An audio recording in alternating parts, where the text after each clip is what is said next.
Welcome to the deep dive. Next time you boot up your console and see Kylian Mbappe sprinting down the pitch, don't assume he's just some simple digital copy-paste. Yeah, I mean, it is definitely not that simple. Right. Getting him on your screen requires navigating a legal maze so complex it actually caused the most explosive commercial divorce in video game history. Oh, absolutely. We're looking at the licensing empire of EA Sports FC to uncover how your digital identity gets bought and sold. Okay, let's unpack this. Well, what's fascinating here is that the digital clone you're controlling isn't just a piece of art. It's really this massive, multi-layered contract. A contract. Yeah. Replicating real football isn't a tech problem anymore. It's totally a legal one. It's like getting a player into the game is literally like assembling a corporate Frankenstein. That is the perfect way to look at it, honestly. Mm. Because to build that clone, EA has to buy 3 distinct keys. First, there's the collective. Okay, the collective. Right, so they pay FIFPRO, which is the Global Players Union, and that gives them bulk access to the names and faces of thousands of everyday professional players. Hold on, I'm confused. If EA wants Erling Haaland, why can't they just, go to Manchester City and buy him in the shirt in one go? Why involve a global union at all? Because of how rights are historically sliced up.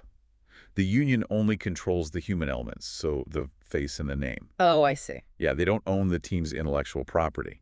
So FIFPRO gets you Haaland's face, but you need the second key, uniforms, to actually dress him. Which means separate deals. Exactly. Separate deals with leagues like the Premier League and the individual clubs. So you're literally stitching the FIFPRO face onto the Premier League torso. Right. And then there's the third key, the giants. Like the legends. Yeah. Historic icons like Beckham, Zidane, or Maradona, they don't fall under modern union umbrellas. So what happens then? EA has to go door to door, basically negotiating direct, multi-million-dollar exclusive contracts just for their image rights. I want you to imagine that for a second.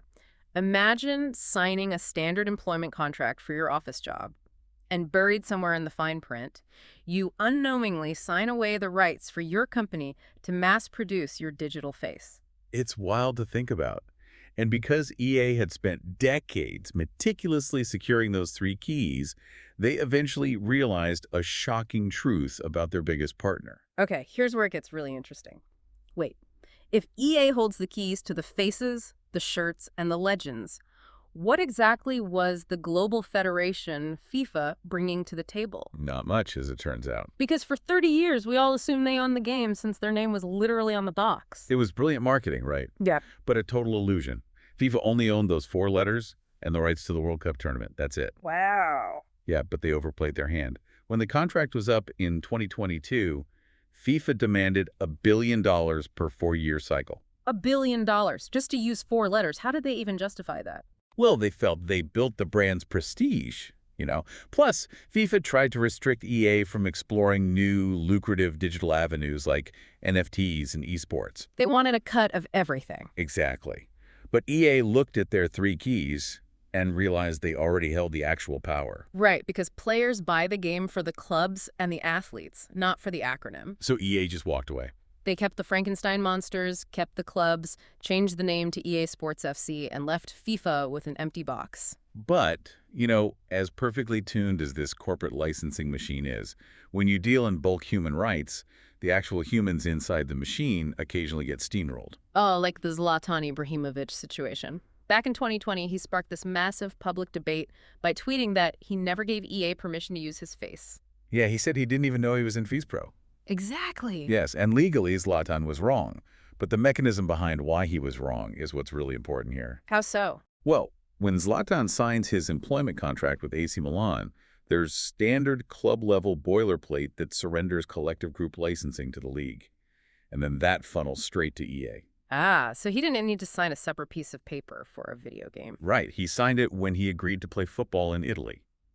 It exposed the reality that athletes rarely read the fine print of these massive group deals. And sometimes the legal machine completely breaks down. Look at Oliver Kahn. Oh, that's a great example. Yeah, the legendary German goalkeeper successfully sued EA in 2002.